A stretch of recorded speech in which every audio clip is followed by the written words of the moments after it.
President al-Assad visits al-Umawyeen power station and congratulates its workers and Syrian workers on their day.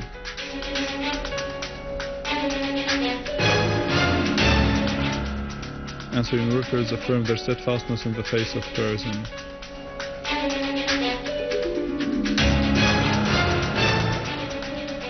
Hezbollah Secretary General asserts that what is happening in Syria aims at removing it from the regional equation.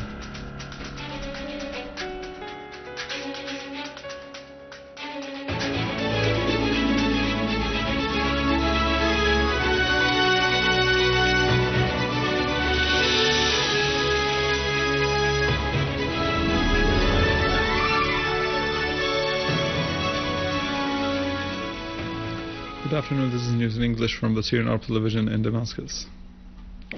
President Bashar al-Assad today visited al-Umawyeen power station in Tashrin Park in Damascus and congratulated its workers and the Syrian workers on their day. The Syrians commemorate Labor Day this year, despite the difficult situation and harsh circumstances ensuing from the current crisis in the country. On this occasion, the Syrian workers have affirmed their steadfastness in face of terrorism and their resolve to shoulder their responsibilities towards the homeland, despite the pain they have suffered and the sacrifices they have offered. The 1st of May anniversary comes this year while Syria is being exposed to the most ferocious war by the forces of aggression, who continue their conspiracy against the peoples who are struggling for their just causes and aspirations. Such forces are represented in the American administration, the Zionist entity and Western governments in collusion with some Arab countries and Turkey and their terrorist tools. The terrorism has not been confined to innocent civilians. It has gone further to target the industrial and economic sectors, systematically destroying infrastructure and economic and services installations. The destruction has been accompanied by stealing the machines and equipment of more than 2,000 industrial establishments in Aleppo, worth 60 billion Syrian pounds. They've been smuggled to Turkey. Touristic installations were also subject to sabotage.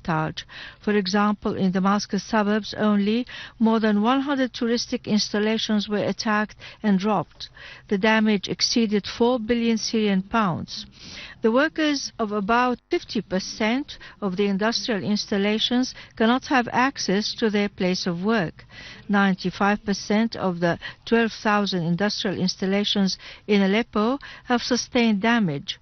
Work in 70% of the installations has come to a standstill.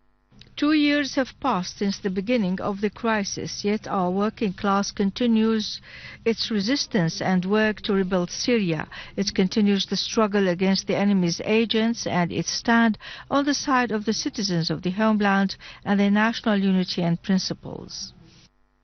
Syria's permanent representative to the UN, Dr. Al-Jaafari, has said that accusing Syria of using chemical weapons is part of a propaganda campaign to influence the big powers and the world public opinion.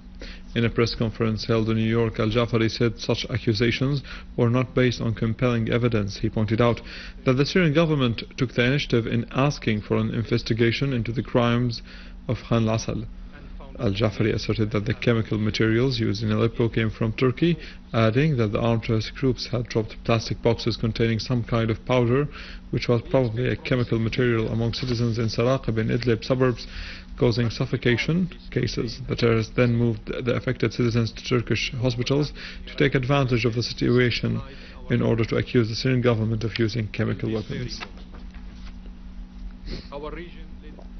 Russian ambassador to Lebanon Alexander Zasypkin has reiterated Russia's absolute rejection of what's being arranged against Syria under the pretext of using chemical weapons. In an interview with the Lebanese Al-Manar channel, Zasypkin said U.S. intervention in Syria on the basis of an international resolution is out of the question, and its intervention outside the UN Security Council would be a major responsibility, which the consequences of which it may not be able to bear. The Russian ambassador, affirmed that his country does not accept any foreign aggression against Syria or intervention in its internal affairs, calling on the world community to respect international legitimacy and help the Syrian people solve the crisis instead of escalating it. He added that to continue supporting terrorists would obstruct any political solution to the crisis. Secretary General of Hezbollah party Sayyid Hassan Nasrallah has said that the goal of what's happening in Syria isn't just removing Syria from the resistance axis and the Arab-Israeli conflict, but the goal is to destroy the country and its people, society and army, and remove it from the regional equation as a whole. In a speech broadcast yesterday on Al-Manar TV, Nasrallah said that there are two directions that have been prevalent since the crisis began in Syria. The first of which went for military options to topple the regime. It went further, slaughtering people, summoning foreign intervention and talking about chemical weapons. This direction also included scholars who made fatwas permitting bloodshed. He said that the second direction, which Hezbollah is a part of, calls for political settlement for what's happening in Syria and for solving the crisis in it, affirming that Syria had true friends in the region and the world who will not allow it to fall into the hands of the US, Israel and Takfiri groups. Said Nasrallah said the Palestinian cause was facing the danger of real liquidation because of what's happening in Syria. He stressed that the situation in Syria had its effects on Lebanon, Iraq and the region as a whole. Iran issued a very strong condemnation of the terrorist explosion which hit Al-Marji commercial center in Damascus yesterday. The spokesperson for the Iranian Foreign Ministry, Ramin Mahmoudbrest, said that such crimes show the real face of the terrorists in Syria, holding some regional and international sides which support terrorism accountable for the crimes committed against the Syrian people. He called on international bodies and human rights organizations to support efforts that lead to a political solution to the crisis in Syria and to the immediate halt of violence.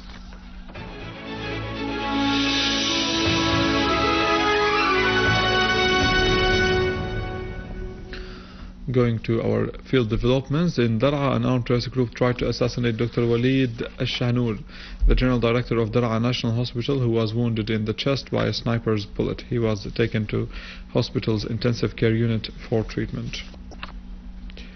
In Damascus countryside, Syrian army units conducted a number of operations against terrorist gatherings in Adr Adra, Deir Atiyya al-Sheikh area and to the west of Qara, killing and wounding dozens of gunmen. The army also destroyed their vehicles and equipment.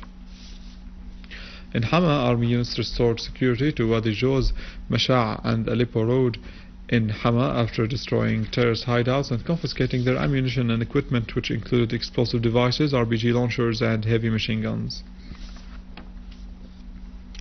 A unit of the Syrian armed forces attacked the terrorist hideouts in the cork factory, Al-Janudiyya and Al-Aliyya in Jisr al-Shughur, inflicting on them heavy losses and injuries. A military source declared that another unit of the Syrian Arab armed forces confronted infiltration attempts to Abu Dhuhr airport and airbase by terrorist groups from the villages located to the north of the airport, killing and wounding most of them, and the rest fled.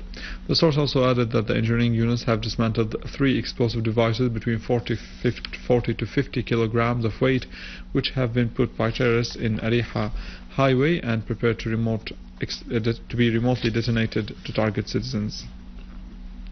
In Homs, an army unit attacked a terrorist hideout in Karam Shamsham and Jurat al-Shayyah, killing and wounding dozens of terrorists. And in Latakia countryside, army units targeted an armed terrorist group in Ghamam village and eliminated its members, in addition to destroying a number of vehicles used to attack public and private properties.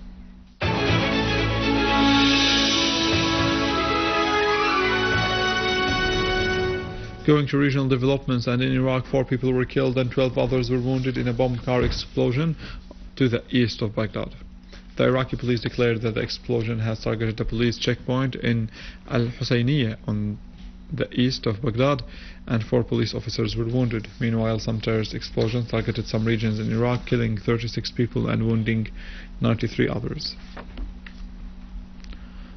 Some 170 prisoners escaped from a prison in Libya's Sibha prison, 800 kilometers south of the capital, Tripoli. Abu Bakr Hamza, Sibha's local council spokesperson, said that the escape took place after a dispute among the prisoners turned into chaos. So far, some of the prisoners have turned themselves in and some others have been hunted down, while a large number of them remain at large. The local council members have met with Ramadan Barasi, military governor of southern Libya, to discuss ways to deal with the incident. He added that Sibha prison witnessed 4 escapes in 2 months due to the deteriorating security situation in the city. With this, we come to the end of our news. For more details, you can visit our website in English, www.syriaonline.sy. Stay with us after the break, the latest in economy and finance in our economic news.